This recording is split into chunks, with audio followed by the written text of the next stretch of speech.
তা করলেও কিন্তু সেই বৈষম্য দূর করতে হলো আপনাকে অবশ্যই এই বেকারত্ব দূর করতে হবে এবং সেই সকল মেধাবীরা যে সকল মেধাবীরা তাদের মেধাযোগ্যতা থাকা সত্ত্বেও কোনো চাকরি করতে পারেনি তাদেরকে আসলে কি করলে কিভাবে তাদেরকে তাদের মেধার মূল্যায়ন করা যায়, তাদের যোগ্যতার মূল্যায়ন করা যায়, সেটা অবশ্যই বৈষম্যহীন এই দেশের যারা নেতৃস্থানীয় ব্যক্তিবর্গরা রয়েছে তাদের কাছে আমরা সেই দাবি জানাচ্ছি এবং অতি সত্বর এ ব্যাপারে গুরুত্বপূর্ণ পদক্ষেপ নেওয়ার জন্য আমরা দাবি জানাচ্ছি।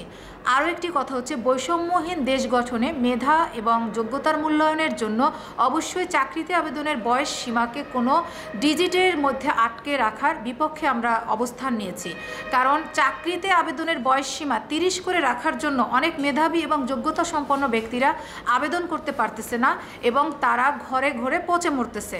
আপনি যদি চিন্তা করেন যে একটা মানুষ সারা জীবন ধরে কষ্ট করে একটা সার্টিফিকেট অর্জন করে সে মেধাবী, সে যোগ্যতা সম্পন্ন, তার সার্টিফিকেট অনেক ব্রাইট, সে কোনো দিন সেকেন্ড হয়নি, সে কোনো দিন কোথাওই শুনতে হয়নি যে তার মেধা নাই, কিন্তু তার এই মেধার যোগ্যতা প্রমাণ করার সুযোগটা যখন একটা বয়সের শিকলে আটকে রাখা হচ্ছে, একটা ডিজিটে আটকে রাখা হচ্ছে, তখন কিন্তু তাকে শুনতে হচ্ছে যে তোমাকে দ্বারা কিছু হয়নি, তুমি বেকার, তোমাকে বরং কষ্ট করে পড়ালেখা করায় আমাদের টাকা পয়সা বরং নষ্ট হয়ে গেছে, তোমাকে দিয়ে কিছুই হলো না, তুমি আরও বরং আমাদের সংসারের এখন বোঝা হয়ে গেছো।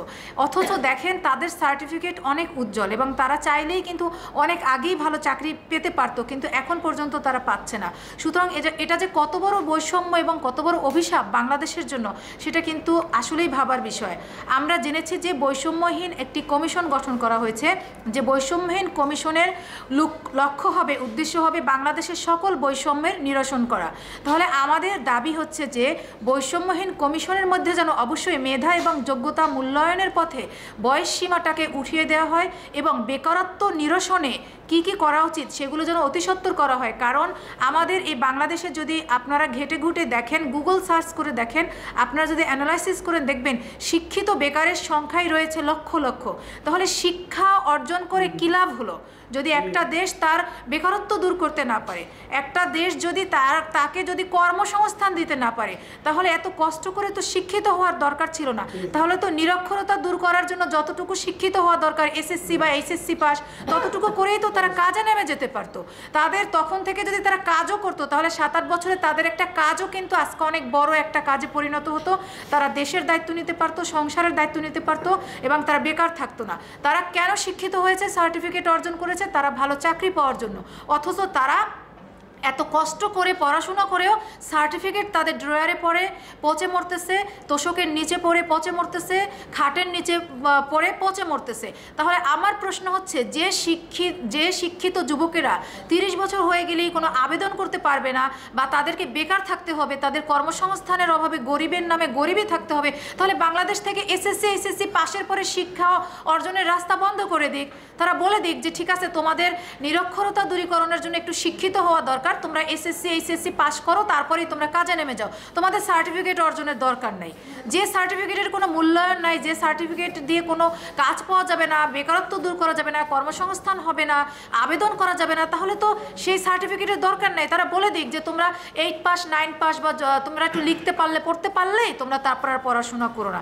তো বাংলাদেশ এই জনজোট পিপলস অ্যালায়েন্সের প্রথম যে আমাদের কর্মসূচি সেটাই হচ্ছে বৈষম্যহীন দেশ গঠনে মেধার যথাযোগ্য মূল্যায়ন করা এবং বেকারত্ব নিরসনে যুব সমাজের কর্মসংস্থান সৃষ্টি করা। এবং দ্বিতীয় যে পদক্ষেপটা আমরা দেখতে পাচ্ছি সেটা হচ্ছে যে আপনার কৃষি বান্ধব দেশ গঠন করে সাধারণ জনগণের ক্রয়ের সক্ষমতা, নিত্য প্রয়োজনীয় দ্রব্যমূল্যের নিয়ন্ত্রণ রাখা। আপনারা একটা জিনিস চিন্তা করে দেখেন যে আমাদের দেশ হচ্ছে কৃষি বান্ধব দেশ। এই কৃষি বান্ধব দেশ হওয়া সত্ত্বেও কিন্তু আমাদের দেশে দ্রব্যমূল্যের এত ঊর্ধ্বগতি কেন থাকবে? আমাদের দেশ তো হচ্ছে কি, আমাদের দেশ থেকে তো অন্যান্য সকল দেশরা অনেক সুবিধা পাচ্ছে বরং, অথচ আমাদের দেশের মানুষরা দ্রব্যমূল্যের একটা চরম সীমারেখায় পৌঁছানোর জন্য না খেয়ে মরতেছে। এখন ডিম দিয়ে ভাত খাওয়াটা মানুষের জন্য অনেক দুর্বিষহ হয়ে পড়তেছে। এখন মনে হচ্ছে যারা ডিম দিয়ে ভাত খায় তারাই অনেক বড় লোক, ঠিক আছে, মানে মাছ মাংসের কথা তো বাদই দিতে হবে। তাহলে এটাও হচ্ছে জনজোট পিপলস অ্যালায়েন্সের কর্মসূচির আমাদের দ্বিতীয় যে পদক্ষেপ, সেটা স্বাস্থ্য চিকিৎসা খাতকে সম্পূর্ণ স্বাধীন করা এবং আন্তর্জাতিক মানে গড়ে তোলা। গরিব অসহায় যারা রয়েছে, বিশেষ করে যারা গরিব, যারা দিন আনে দিন খায়, যাদের খাবার জোটাতেই অনেক কষ্ট হয়, তাদের জন্য অবশ্যই স্বাস্থ্য এবং চিকিৎসা খাতকে সম্পূর্ণ স্বাধীন করতে হবে। বিচার বিভাগ, নির্বাচন কমিশন, দুর্নীতি দমন কমিশন, জনপ্রশাসন, শিক্ষা, খাদ্য ও বাণিজ্য মন্ত্রণালয়কে স্বায়ত্তশাসিত প্রতিষ্ঠান রূপে অবশ্যই গড়ে তুলতে হবে। সায়েন্স অ্যান্ড টেকনোলজিতে বাংলাদেশকে টপ 5 প্রতিযোগী দেশে রূপান্তরিত করতে হবে। এই হচ্ছে আসলে বাংলাদেশ জনজোট পিপলস অ্যালায়েন্সের জাতীয় সম্মেলনের প্রধান কর্মসূচিগুলো। সবাইকে অনেক ধন্যবাদ।